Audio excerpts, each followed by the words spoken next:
Are you worried that you're eventually going to reshare a graphic on LinkedIn and the LinkedIn ID community will come for you because that theory has been debunked? If I'm being honest, me too. So in this video, I am going to give you some recommendations on where you can go to be continuously researching and staying up to date on learning and development and all the new theories and all the past theories and all of the good things, because there is a lot out there and we need to know what's good and what might not be so good. And if you stay to the very end, I'm going to talk to you a little bit about how I deal with my fear of posting on LinkedIn.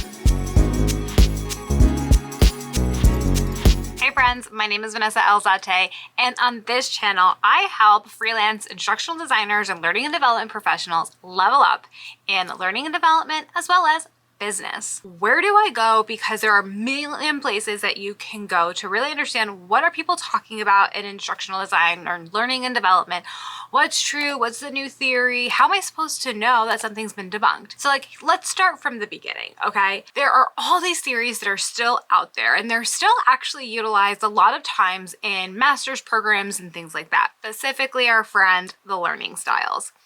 And if you don't know, you don't know what you don't know, right? So if no one's ever pointed out to you, hey, by the way, the learning styles myth has been debunked, you learned it. You assume it's still, relevant. You have not been told, taught, or run across any materials that have shown to you that it has been debunked. And while we have an obligation to consistently stay up to date on the newest developments to make sure we're staying on top of our craft, right? Just like I would expect my doctor to stay on top of all of the new things that are out there and all of those things, right, to give me the best care, we have that same responsibility. But it's hard. It is hard for all of us. There are so many places to go out there. I started to really think, how am I going to spend my time? If I really sat down and went to all the different places every single day that I needed to go in order to find out where to, find different articles and research papers and blogs and da-da-da-da. I've used up all of my day there and then have to be working late into the evening on actual work. I started utilizing a few different methods and a few different tools. The first tool that I started using was a tool called Feedly. And what I love about Feedly is I'm able to set up some feeds, right? So I'm able to put together different websites that all have similar topics, and then they're all feeded together, right? And so I have one on instructional design, I have one on e-learning, I have one on DEI, I have one on TikTok, I have one on business, all my different areas of interest. And instead of going to all these different websites, right? Business Insider, Forbes, e-learning industry, ATD, Learning Guild, all these different places, I can feed them all into this one feed. And then I can just start going through each of the different articles. And so that has really helped shorten the amount of time it takes in order for me to actually go and look at all of these different articles. So if you can utilize a tool like Feedly or Refined, something like that, it really does help to put all the places that you would go and look for different things and actually have it delivered right to you. So I love my Feedly account. And what I also really love about it is that, if you ever end up having a team or end up having a marketing team, you could actually invite people into your team and you can collaborate. We'll make comments on things, we'll star things. And it's also really great for not even just marketing, right? Team building as a whole. You can pull out an article, and if you're all commenting on it, you're all seeing the same thing, you're all seeing each other's comments and things like that. It just makes it a great place to collaborate. So I definitely recommend it as an option or a tool so that you can stay up to date in one place. And what I recommend is to not just put in keywords like instructional design, learning and development, e-learning, micro learning, AR, VR. Also think about all that encompasses instructional design. A lot of it is, organizational psychology, organizational communication, organizational development, also include those types of keywords, because a lot of things that are happening there are going to impact and influence learning and development. So if you just focus on learning and development, you're really missing the bigger picture. And just like we want to sit at the table because learning and development is part of a larger picture, we also need to recognize and be aware of everything that's happening in the bigger picture and how it's going to affect learning and development, right? Really thinking about, what are some other keywords that you can set up and some other feeds so that you're staying on top of those things. So that really helps to cover you in terms of what are the newest things, newest articles, and newest impacts that are coming out right now.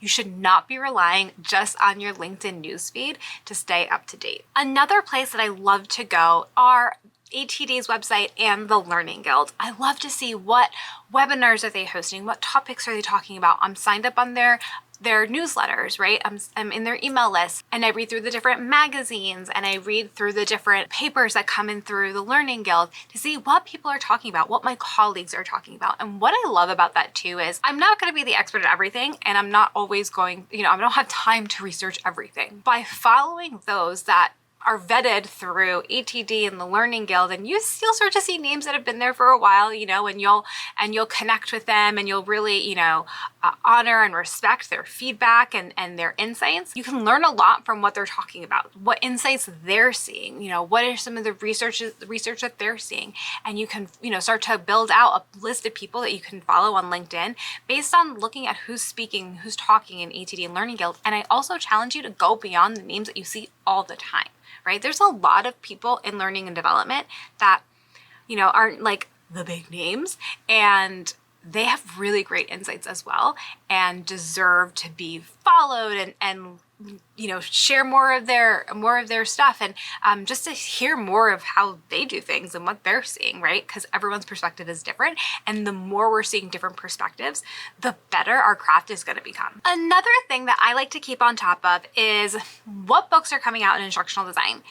And I know anyone can self-publish a book, but you have, just like with anything, right? Anybody can write an article, anybody can post something on LinkedIn. So you have to vet the person, the author, and really, learn more about them and, their background and their experience. But it's good to see what books and what are people talking about, what are people writing about, right? So I love to see what's coming out, what are some of the things, what are even some of like the top trending books, because that signals to me that people are really looking into this. They're really interested in this area. Maybe there is something that happened, global pandemic, that made everybody looking into, hybrid and remote options. I don't know. It helps to give you a little bit more of an insight in terms of what are people talking about.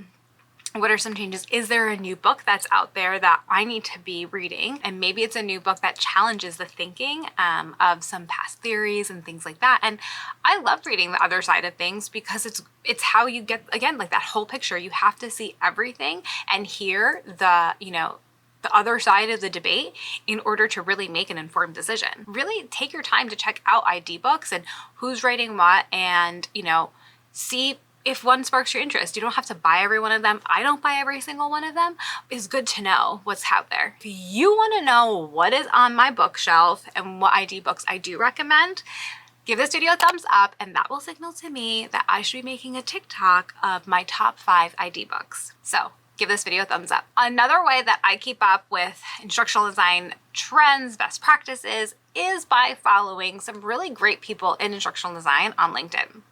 And so I follow a lot of the OGs like Guy Wallace, Mel Milloway, Mira Roldan, Bob Moschner, Will Thalmeyer, and much, much more that I can't even think of off the top of my head. And I like to follow them to see what it is that they're talking about. I also love to follow new, fresh people in instructional design because they really do come with a new perspective. Like Bella Gaden, her perspective on neurodiversity and disability and instructional design and learning and development has been mind-blowing. And as someone that, is more in the know, if you will, about, thinking about accessibility and diversity, equity, and inclusion and in instructional design, and in general, I still learn something every single time she posts something because my lens and my identity is different from hers, and I'm constantly learning something from her perspective. And I think she's one heck of a person to be following. So she is someone that I would definitely say will end up becoming an OG. Some other people that I love to follow, of course, is my friend, Dr. Nicole Papiano Lugera. She has great perspective and really has a nice practical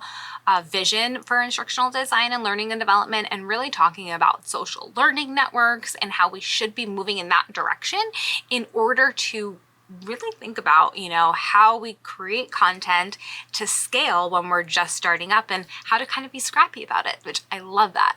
So definitely check her out. I also follow people like Kayleen Holtz and a million others that I just, am forgetting to mention off the top of my head right now, but there are so many people on LinkedIn. And what I love about LinkedIn is that I'm able to see what they're sharing, but also what they're commenting on, what they're reposting. Like, there are so many different things that I can see as a follower of theirs on LinkedIn that keeps me in the know as to what's going on. So I don't have to constantly be like keyword searching and doing all the research for myself. And then of course I'll peruse articles in the Journal of Applied Instructional Design, which I love researching. Now listen, that one is a little bit longer to read through. It's not as short as, you know, some of these like articles on LinkedIn, but it is definitely something worth taking time out to do. I don't do all of these things every single day, okay? I don't even completely dive into my LinkedIn every single day. I just don't have that kind of time. So here are some tips in order to fit personal development in your schedule and how I do it. So first, LinkedIn. In case you haven't seen, there is a notification bell on people's profiles. So all of the OGs and people I really respect and are really posting good, valuable content, I will turn on that notification bell so I can see and be notified of when they post. This way, I don't miss it. I don't love leaving the algorithm to chance because frankly, the algorithm does whatever the heck it wants, and this helps to make sure that I'm constantly seeing their posts. I also set up specific times to be on LinkedIn. So if I am just like, lazy isn't the right word, but like if I am just lax about it, I can be on LinkedIn and then end up doom scrolling for hours and really like getting into rabbit holes. And that takes a lot of time out of my day and really pulls down my productivity. So what I do instead is actually block in time in my day to be on LinkedIn. And I set a timer. So I'll do like 15 to 30 minutes in the morning, 15 minutes to 30 minutes in the afternoon, and then 15 to 30 minutes in the evening, like the end of the day. And that's it. After that, no more LinkedIn, have to figure out like what's going on with the kids. And if I see a notification that I'm really interested, you know, that if I have a little bit of time, I'll like jump in, but I have to schedule it and I have to set that timer. So I actually jump off and maybe go into like another social media app or, you know, make dinner for the family. Kind of an important one. Then in terms of reading, I'm not a huge reader. I have a lot of books that I want to read, but you know, a book will sometimes take me 2 months to read because either I am not honoring my end of day routine where I'm going to bed and sitting and reading before I go to bed, or I'm not honoring my morning routine in which I should be waking up, working out, and reading a few pages of my book. Welcome to me not honoring my boundaries. I recommend trying an ID book a quarter. Here's the other thing. I don't want you to just only read things about instructional design. You're a multifaceted individual. And like I said, instructional design encompasses so many things, right? So I read a lot of business books, not just because I own the business, but because I know a lot of the things that are being talked about in these books are affecting my customers. So I want to know more about it. I want to help provide solutions for it, right? Or sometimes I'm reading things about that are not involving my business, but I want to know more about that because it's a challenge my customer is having. And is there a way that I can help come up with a solution? And I want to learn more about the language that they're speaking, and I want to talk that language. So really think about, you know, when you're picking an ID book to read or you're picking your books for the year, not everything should be in one area. It should be multiverse and multifaceted. That being said, an ID book a quarter, if you are one that's more of a speedier reader, that's a great way to make sure you're still staying up with the ID trends. And so in case you haven't heard, there is a lot more to being the best ID that you can be than that technical skill of instructional design. So if you want to learn more about all the areas that you need to be upskilled in order to be the best transformational instructional designer, click the link right above. And here's my last tip for you. I make Fridays more of my chill out personal development days. And I had it blocked off on my calendar last year, and I had like a mix, if you will, of honoring my Fridays as my chill day, personal development day, and scheduling over it. So on Fridays, when I would be able to fully devote myself to personal development, I was doing things like going through the Journal of Applied Instructional Design. I was fully diving into the magazine articles. I was fully diving into my Feedly as opposed to just like scanning throughout the week. And so I think that if you can take Friday and maybe even if you can't take the full day, block out maybe the afternoon so like you ease into the weekend to do more of those deep dive into the articles or deep dive into your Feedly account or deep dive into a book. It really does help. And by scheduling it, it's harder to schedule over. And so I will say I typically never met with a client on Fridays, which was nice. I would end up just doing work on Fridays, but all good. In the new year, no more client work on Fridays. All work for the business and all work for my personal and professional development. So definitely hold that boundary for yourself and schedule that time. Now, if you've made it this far into the video, I want to say thank you. And I want to honor what I said in the beginning about giving you the tip that I have about posting and being scared to post. To be honest, many times I have seen posts on LinkedIn and it will be something about, like learning styles, right? And people will laugh at the person that posted it, and the comment section is not very nice. And I recognize that this has been a theory that has been debunked over and over and over again. Not for everybody, right? It is still being taught in schools.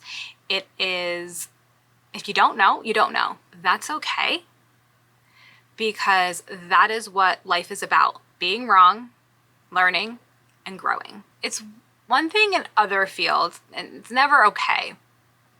But what I struggle with in this field, in which we are the ones that are imparting education upon, onto others, right? We are creating curriculum all the time. Some of us are in the classroom in front of people that are learning, right? And I think to myself when I see these comments, like, if you were in a classroom and a student made a mistake, is that how you would treat them? You would laugh? You'd make a joke? You would call them out so publicly in a nasty, sarcastic way? It's not appropriate. It is absolutely not appropriate there, and it should not be appropriate for us to do as a community either. They're freaked out to post. So many other instructional designers say to me, Vanessa, I see how much you post. I'm so impressed by it. I want to post more. I'm scared. I'm scared to post the wrong thing and people are gonna jump down my throat. That is awful, an awful feeling. And it's not okay. It is not okay. And so instead, if you see someone posting something that is, a myth or, just wrong, or some other chart or diagram that is incorrect, factually incorrect, just leave a comment saying, hey, just so you know, actually, this, it's been debunked, and here is an article for your reference. That's it. That's all you have to say. You can say it in a really nice way. You don't have to laugh. You don't have to make comments, none of that. You could also choose to do that privately and let them decide whether or not, to take down that post, or to edit their post and say, I was just taught something privately in the DMs. Thank you so much to the person who shared this information with me. I'm leaving this post up because I want you to know that I've learned, I've grown, and I've seen the other side. I've seen the research to prove the other side of this, and here is a link to that. And this graphic is wrong. And here's the other thing: there will always be misinformation on the internet, always. And that's just the nature of the internet. But it is never okay to make someone feel horrible about posting. And so while I know that posting on social media for many of you, myself included, can feel really scary, I will tell you this: it does help me with my ID research, because when I'm going to go post something, if I'm resharing an infographic or resharing an article, I really do deep dive into it and just make sure, these theories still stand, is there something I should be looking out for that I just hadn't heard yet, right? So that's good, because it's making me do my due diligence. But also know that there are far more people that give grace, that are kind, than are gonna troll you or laugh at you. And if you make a mistake, it's okay. When you post on social media, it should not be about you and your ego. It should be about how this content can serve others, right? And when you take that out of it and your ego, it really does help a little bit make posting easier. And here's the other thing. Back in 2020, someone asked something in a Facebook group, and I said the word learning styles, and what I meant was preference, but I was typing really fast and not paying attention. I just wrote style, and I got ripped by someone. And that was 2020, before a lot of people really knew who I was. And here in 2023, I'm still posting. I'm posting more than I ever had been. And I did not let that one time that I got ripped for saying learning style deter my my foresight into, wanting to be more public on LinkedIn, wanting to serve the community, wanting to build a community. I always think about that moment. I don't forget it. Because one, it proved to me that I need to pay more attention and gave me that moment of like, all right, Vanessa, you need to actually stop and think and look. And number two, it's okay if you say learning style once in a while, like, you mean preference, you good, you know the difference. People are always gonna find fault in something. Just keep going forward, because you know what? Forget about it. There's so many other things in this world that are more important, that are, that are bigger than what you post on social media. And I'll tell you, that one moment has not changed my business, my career, or my future growth. And I'm gonna keep thriving. So you, friend, keep doing you, keep learning, keep growing, keep challenging yourself, continue to stay up to date, go to the conferences, go learn from others. And no one is perfect, not even the LinkedIn ID gods. And that, friends, is why I created the Anchored ID Collective. It is the place to go to ask your questions that you might be too embarrassed to share out on LinkedIn, or just not think it's appropriate to ask in front of potential clients and things like that. We have an amazing community that is there ready to chat, talk, serve, share ideas, share resources. And what we are coming up with for 2023, the content, the masterclasses are incredible. We have people coming in talking about DEI, about LinkedIn, about project management, about ClickUp, about marketing, all of these things, and I don't want you to miss out. So click the link down below to join the Anchored ID Collective. It's a monthly membership, so you can cancel at any time. And here's the other fun thing about the collective. You get a Slack community, you get your private place to ask your questions, but you also get 20% off of any workshop or courses or anything like that that I sell to continue your education. The Anchored ID Collective is the community for instructional designers who want to grow together and come together in a place of good vibes, community, and abundance, not only in our wallets, but also in our mindset. So friends, I hope to see you there, and I will see you in my next video. Peace out, Cubs Scout.